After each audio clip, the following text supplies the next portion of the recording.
Reaction in Washington to this. Let's go to the White House now, where CNN politics producer Dan Merica is standing by for us. Dan, just explain for us what the White House policy is at the moment. We've heard already from Rex Tillerson, the Secretary of State, who says that the Syrian people would decide Assad's fate. We heard there from John McCain saying that that's another disgraceful chapter in U.S. history. Sean Spicer then blaming it on Obama. Where does the White House stand right now on its policy for Syria? I think the most telling comments came from UN Ambassador Nikki Haley, who said recently that, the United States is not going to sit around and wait for Assad to get out of office or to force Assad out of office. Now, that is somewhat of a change, and it was somewhat represented by Sean Spicer at the press briefing today, where he condemned the attacks, said that they were perpetrated by forces aligned with Bashar al-Assad, and then blamed the Obama administration, as you mentioned, for the attack and creating the situation that led to the attack. That wasn't exactly welcomed by a lot of national security experts in Washington, D.C. And Sean Spicer, was somewhat just reiterating what the Trump administration has said in the past. Donald Trump, throughout the campaign, said he was open to working with Russia in Syria. He talked about safe zones, protecting areas in Syria with Russian cooperation. So the attack, the tragic videos that are being shown across the world now, certainly are getting a rise out of the Trump administration, but it's not exactly like they've changed their policy based off of what we saw in Syria. So much has been made about Barack Obama's red lines being crossed back in 2013 with the last major chemical attack that we saw in Syria as well. Does Donald Trump have any red lines, or does he just refuse to draw them? Sean Spicer was actually asked this today and said that the president wasn't going to telegraph what he was going to do, something they criticized Barack Obama for. But you heard from John McCain there.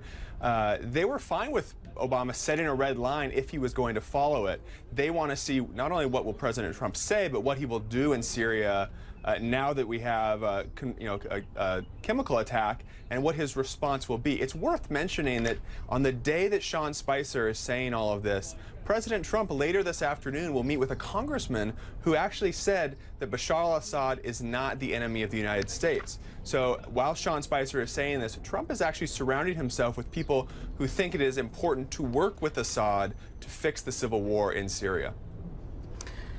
Dan, just stand by for a second, because I think we've just had a statement from Donald Trump on the attack so far, as we've just been hearing from Sean Spicer and the like. Let me just read this statement. It is indeed from Donald Trump. Today's chemical attack in Syria against innocent people, including women and children, is reprehensible and cannot be ignored by the civilized world. He goes on to say these heinous actions by the Bashar al-Assad regime are a consequence of the past administration's weakness and irresolution.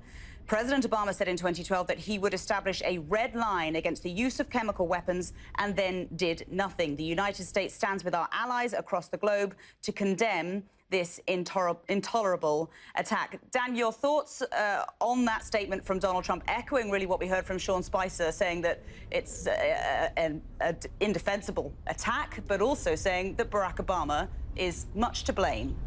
Yeah, I think it echoes what Sean Spicer said today, and I think the questions going forward are, so what are you going to do about it?